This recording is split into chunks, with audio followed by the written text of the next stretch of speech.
lahat ng dilim ay tahimik. Minsan may bantay at minsan may sumusunod sa iyo kahit wala kang kasamang tao.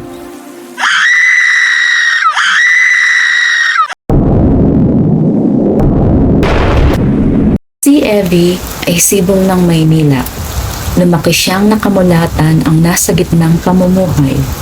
Hindi man sila mayaman, subalit na ibibigay naman ng kanilang mga magulang ang mga pangangailangan nila. Si Evie ang nakababatang kapatid sa kanilang 7. Dahil siya ang malapit sa kanyang mga magulang, siya ang lagi nitong nakakasama kahit na sila magpunta. Sa pagkakataong ito, nagkaroon ng malubhang sakit ang kanyang ama na dahilan ng pagbibigay ng abiso ng doktor na kailangan na iuwi ang kanyang ama sa mas matahimik, malayo sa polusyong ng Maynila at masariwa ang hangin at mga pagkain upang panatilihin ang kalusugan ng kanyang ama. Umuwi sila kung saan isinilang ang kanyang ama.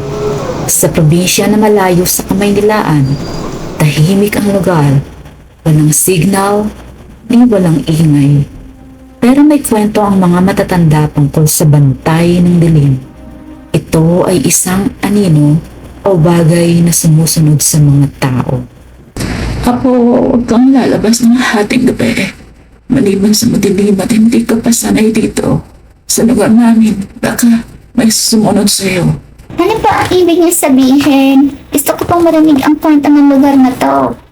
Habang ang kanyang ama ay nagpapahinga na at napapailing na lang kay Evie sa sobrang pagsisiyasat sa kanyang lola. Sige, Apo. Ikukwento ko sa'yo ang isang pangyayari. At saka sumalampak sa sahig si Evie at matyagang nakinig sa matanda. May isang lalaki ang pangalan ay Nando. Siya ay lumakihan at binata na hikahos ang buhay at walang pinag-aralan. Nakatira sila sa liblib na lugar kung saan hindi na halos maabot ng mga kababayan nila dahil sa layo ng aakyating bundok.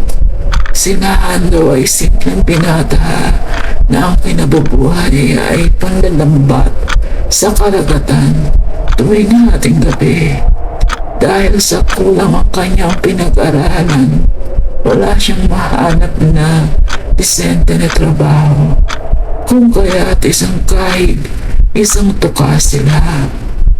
Sa kabila ng kanyang pamumuhay, natutunan ni Lando ang makasalamuha sa maraming tao at makisama. Marami ang kanyang naging kaibigan at nagsimula siyang matutong uminom at manigarilyo. Isang gabi, habang siya ay pauwi ng kanilang bahay, saan kabundukan ng kanyang tatahakin, nakarinig siya na animoy tumatawag sa kanya.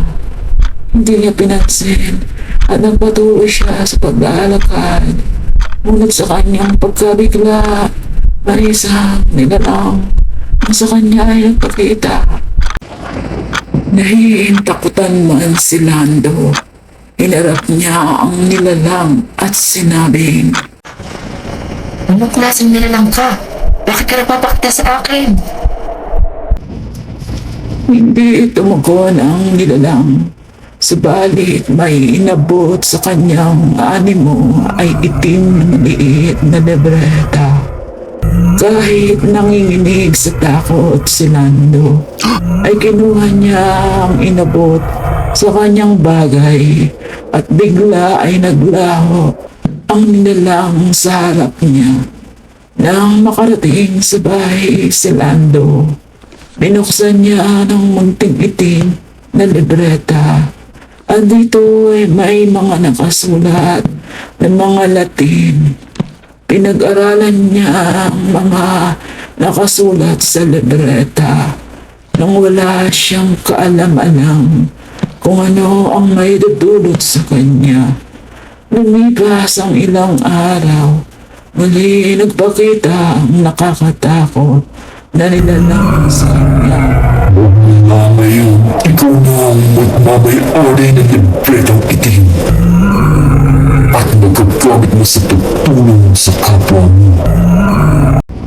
Magmula ng gabi na iyon, ginamit niya ang kaalaman sa libreta. Minsan, narinig niya ang umpukan ng mga kalalakihan na nagkakasiyahan sa pag-iinuman. Ngunit kapos sila sa mga pagkain at inumin.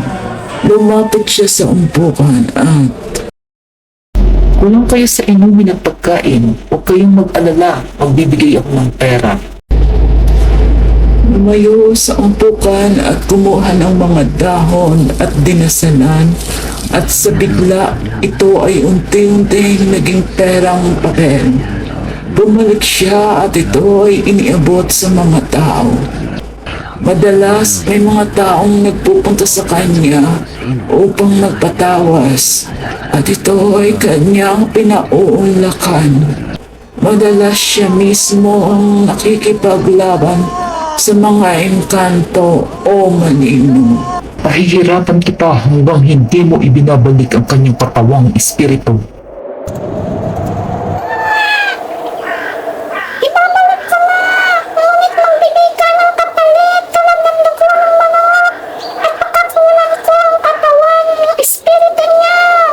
At kinabukasan ay para na lang nagdahilan ang bata at nanumbalik ang lakas. Ngunit ang nakakatakot na pangyayari ay minsan isang gabi nagkaroon ng pasayawan ng kanilang lugar. Marami ang mga dumalo at bawang mga nagsaya sa kabila ng dilim ng kapaligiran na pawang buwan lang ang nagsisilbing liwanag sa kapaligiran.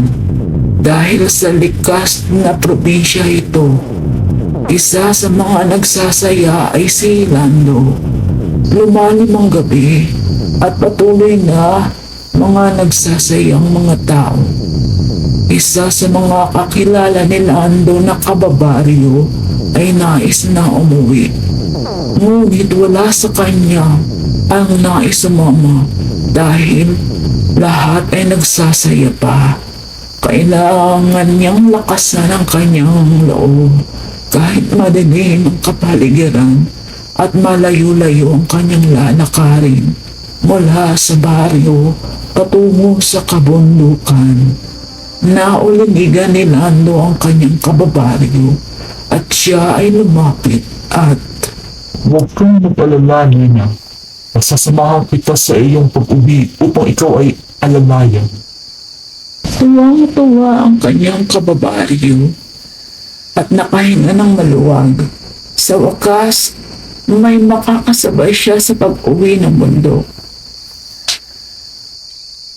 Naku, Nando, salamat. Naibsan pag-aalala ko. Lumakad ng pauwi si Nena. Ngunit nagtataka siya bakit wala pa ang kanyang makakasabay sa pag-uwi. Hindi na niya inantay at nagdesisyon na mauna na lang siya dahil lumalalim na ang gabi. Takot man ang nararamdaman, ngunit kailangan na niyang umuwi. Sa kanyang paglalakad, halos nasa kalagitnaan na siya ng kapaligiran, ay halos matataas ang damo at paligid ng puno.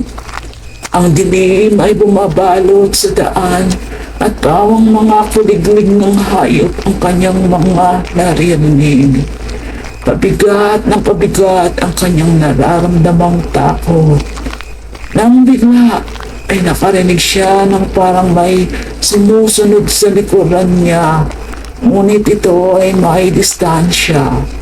Nilingon niya at laking tuwa niya na merong isang maliwanag na sulo na nakasunod sa kanya. Ngunit habang palapit na ng palapit sa kanya, napapansin ni Nena na tanging sulo lamang na maliwanag, ngunit walang tao ang humahawak nito. Natakutan siya at kumaripas siya ng takbo. Ngunit ang sulo ay patuloy na nakasunod sa kanya hanggang sa nakarating na siya sa bahay na halos may matay siya sa takot. At nang sinilip niya mula sa bintana nila, ang sulo ay naglaho. At nagtanong muli si Evie sa kanyang lola. Masama po ba ang hawak niyang kapangyarihan? Ang bantay ng dilim ay hindi multo. Isa itong tagapaghukom. Hindi ito sumusunod sa mga inosente. Kung sinusundan ka, may dahilan. Ang buhay ng dilim ay hindi kathang-isip. Isa itong paalaala na ang konsensya kapag hindi pinakinggan, magiging anino na susunod sa iyo hanggang sa huli.